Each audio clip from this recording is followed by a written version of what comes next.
Arkansas, the land of the Ozarks, filled with winding rivers and green mountains.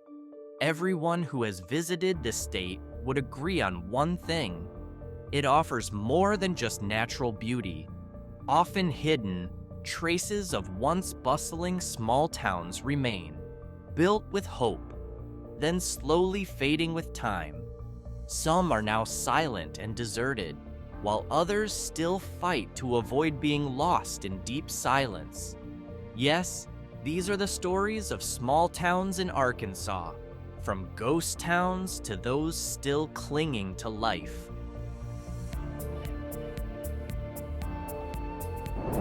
On the banks of the stunning Buffalo River, there's a town once alive with mining activity.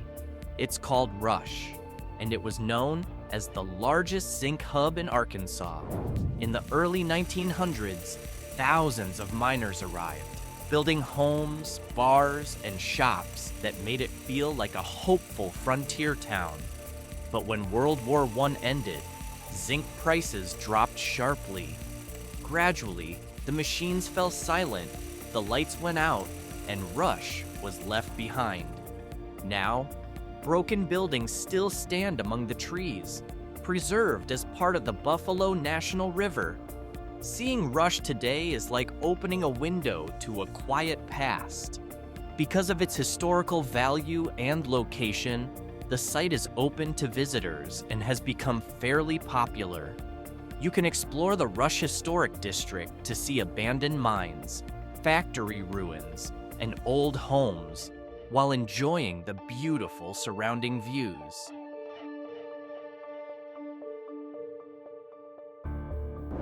From a mining town turned tourist spot, another tale comes from Monte Ne, an ambitious resort born from the dreams of William Hope Harvey. He built hotels, an amphitheater, and an artificial lake to make it a tourist magnet. By the early 1900s, Monte Ne had its moment as an entertainment center. But that grand vision didn't last long. Harvey went bankrupt, visitor numbers dropped, and the Beaver Dam project flooded part of the town in the 1930s. Now, when the water level drops, ruins like the Oklahoma Row Hotel and the amphitheater clearly appear. They seem to remind us how quickly luxury can vanish.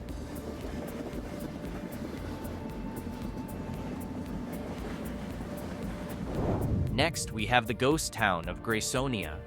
Unlike Monte Ne, which started as a tourist spot, this town began as a lumber and paper mill center in the early 1900s.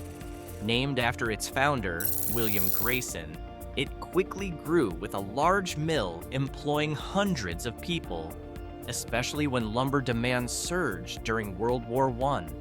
Schools, movie theaters, and shops made Graysonia more than just an industrial town.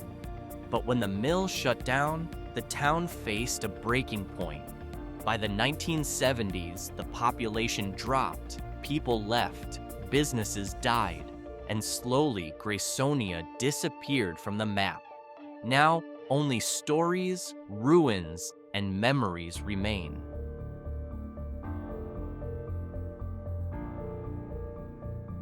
From the vanished Graysonia, East Calico gives us a different glimpse.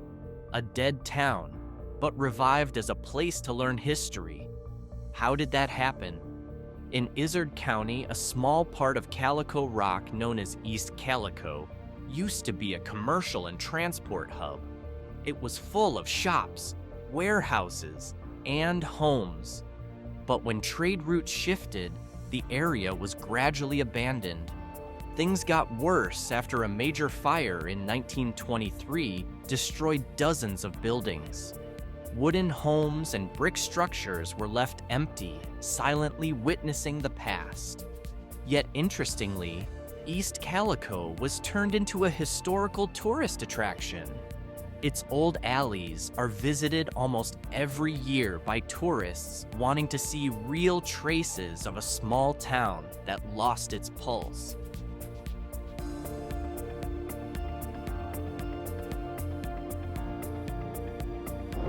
And while East Calico still breathes a little through tourism, Zinc paints a much gloomier picture. Named after the zinc and lead ore found in the area, this town in Boone County once thrived because of zinc mining. It reached its peak during World War I, before declining after the flood of 1927 and a stagnant industry. Although a few buildings still stand and are part of the Bergman School District, the post office closed in 1975, and the town is now mostly abandoned. Empty buildings line the streets, while only a few families remain.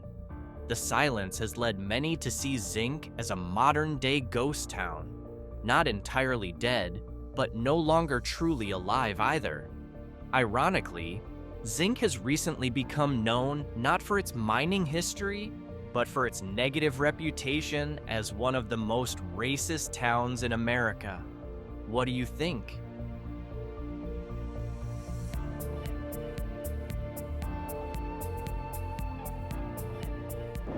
From the quiet of Zinc, we move to a town that vanished but is still remembered through preservation. In the early 19th century, Arkansas had a new center called Davidsonville. It was once a symbol of progress. The first courthouse stood here, the first post office, and even one of the area's first schools. The town streets were busy with merchants and residents who saw Davidsonville as a promising place. But fate had other plans. A massive flood destroyed many buildings, and trade routes shifted elsewhere. Without economic support, Davidsonville was gradually abandoned. Today, the area has been revived as Davidsonville Historic State Park, where visitors can walk through old foundations and feel the spirit of a town that once led the early history of Arkansas.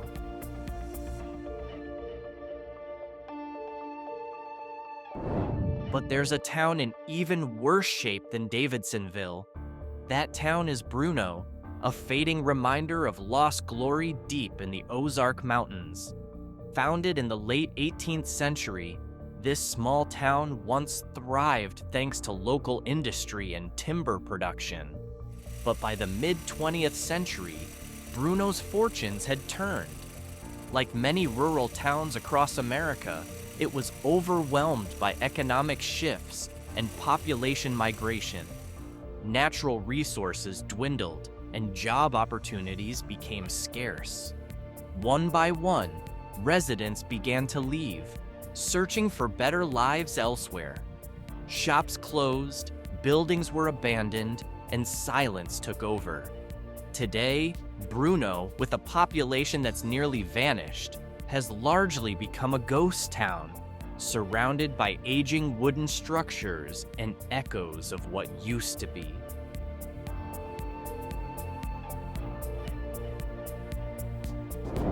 After exploring a town that's all but disappeared, we now look at one that still stands, but just barely. Cotter was once called the Jewel of the White River, a lively railroad hub full of energy and hope. Hotels, depots, and worker housing gave this small town a modern and thriving feel. But as the golden age of rail travel faded, so did Cotter's momentum. Today, the town survives mainly on fishing tourism along the White River. While still beautiful to visit, Cotter is often seen as a town hanging on by a thread, dangerously close to slipping into ghost town status if it can't draw in new life.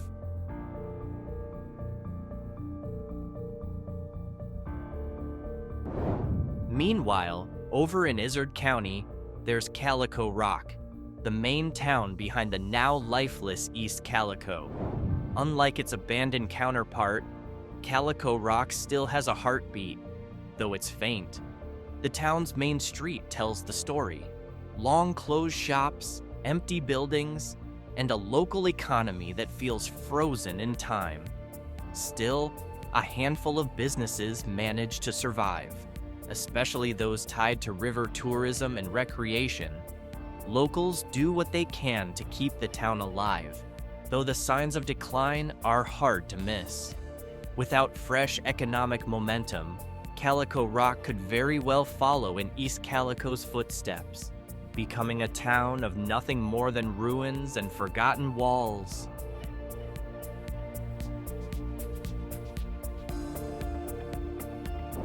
From the mountains of Izzard, we head down to the lowlands of Prairie County. Here lies the town of Ozarks, situated along the White River, which once made it an important trade center. For those unfamiliar with it, this town has survived for centuries, but since the 1980s, its population has steadily declined. Many young people have left in search of better opportunities elsewhere. Old buildings still stand, some still in use, but the town's energy feels drained.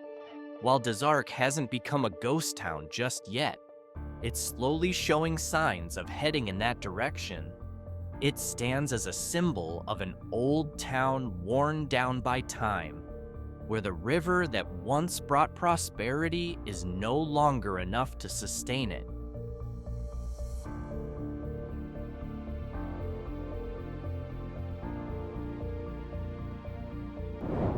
A similar story unfolds in Clarendon, another small town along the White River. Once strategically positioned for river transport, it served as a trade hub for agricultural and fishing goods. But that was in the past. Natural disasters, including major floods, have taken a toll on the town's infrastructure. And with river transport no longer playing a key role, the local economy has suffered. The impact runs deep. Many old buildings are now abandoned. The main street is quiet, and the population continues to shrink. Though people still live here, the atmosphere often feels somber, as if Clarendon is standing right on the edge of becoming Arkansas's next ghost town.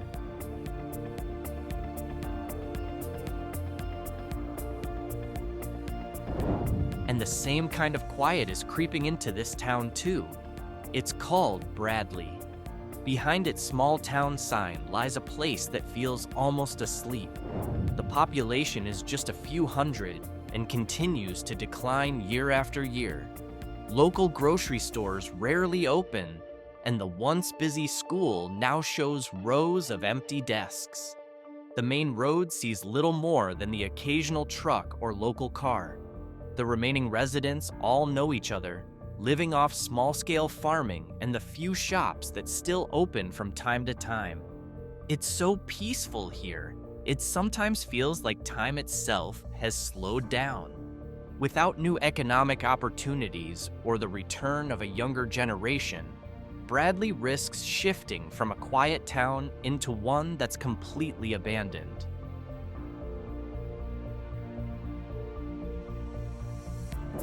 Next is Carthage, a tiny town tucked away in the pine forests, once home to the timber industry and a tight-knit community of woodworkers. In its prime, the streets were filled with lumber trucks, workers gathered at the depot, and evenings were spent chatting in simple roadside cafes. But when the factory machine stopped running, the town's energy slowly faded. Today, Carthage feels quieter than ever. A few old homes line the streets, some commercial buildings are shut down, and public services are limited. Infrastructure like water systems and small health facilities often fall short. To those passing through, Carthage looks like a town waiting for a decision. Will it be revived by a small project, or will it quietly fade into a forgotten chapter of its timber-based past?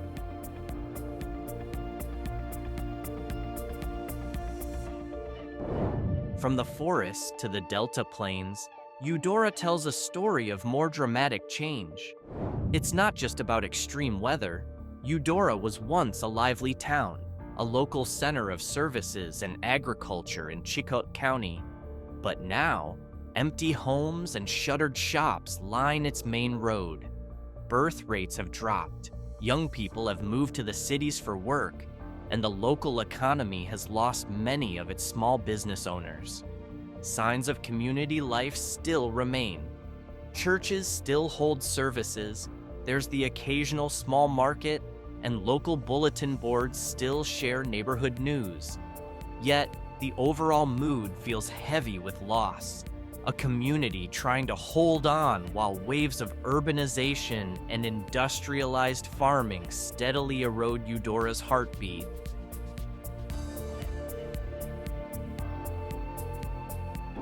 And now we've reached the final chapter of our journey.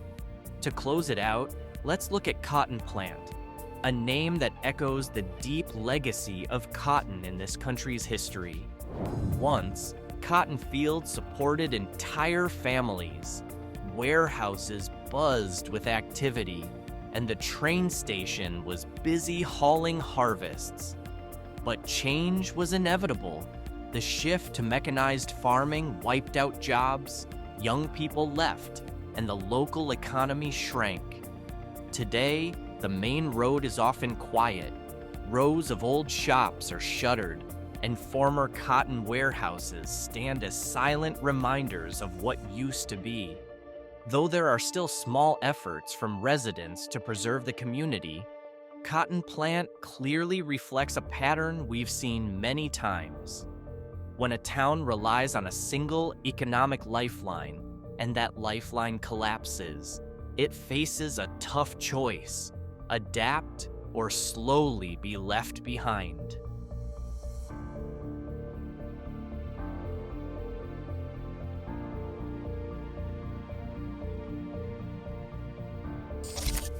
So what can we take away from the stories of these towns?